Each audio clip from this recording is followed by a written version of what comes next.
You're watching the Lancaster County Democrats. My name is Barbara Baier, and today we have on our show Jason Lucht and Dr. Pat Tetreault. They're both from UNL, and they are involved with a leadership capacity at the LGBTQA Resource Center.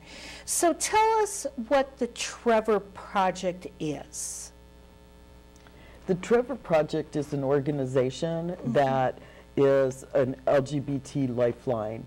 There's actually a lot of information about suicide out in the general public, and there are organizations that deal with suicide awareness and prevention, although given how prevalent it is, many people are still not aware of the signs, the symptoms, where there's resources.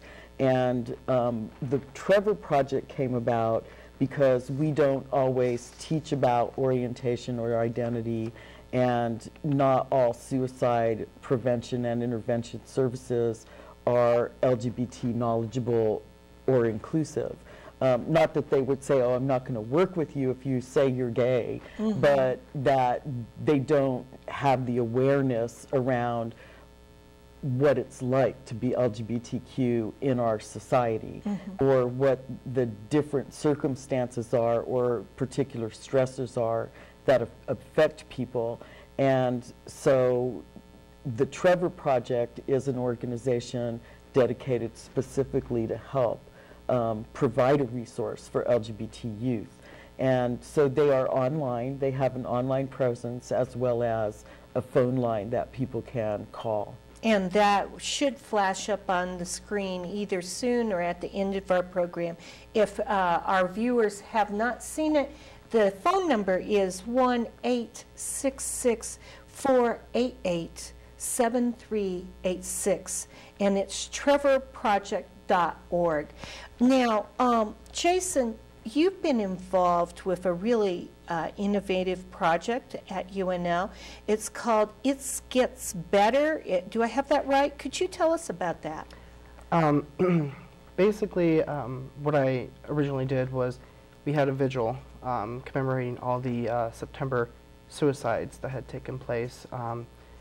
LGBTQ suicide is a very high rate, but it's not always publicized. So it was the first time that we could actually, the public got to see how prevalent it is.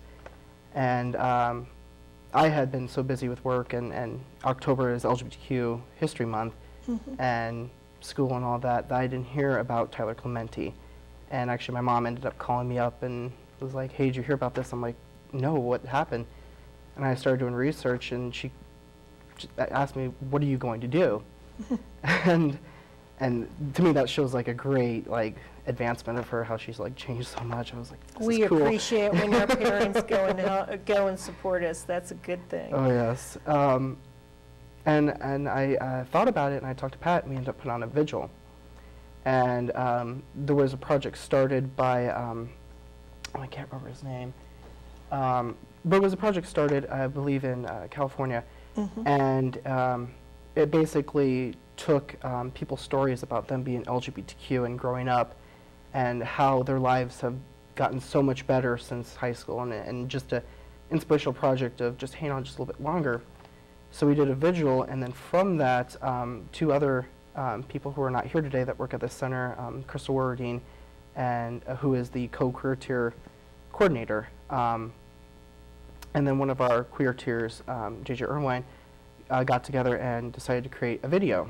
And that night after the vigil, we all got up on stage, about 50, 60 people, and we started chanting, "It gets better, it gets better."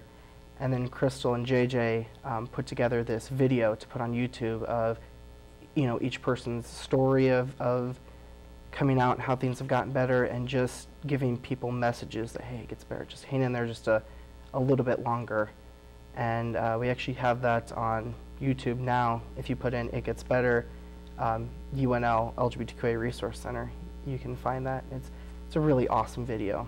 It's inspiring. I've seen some of it, and it seems to keep being added to, and it's a very hopeful project.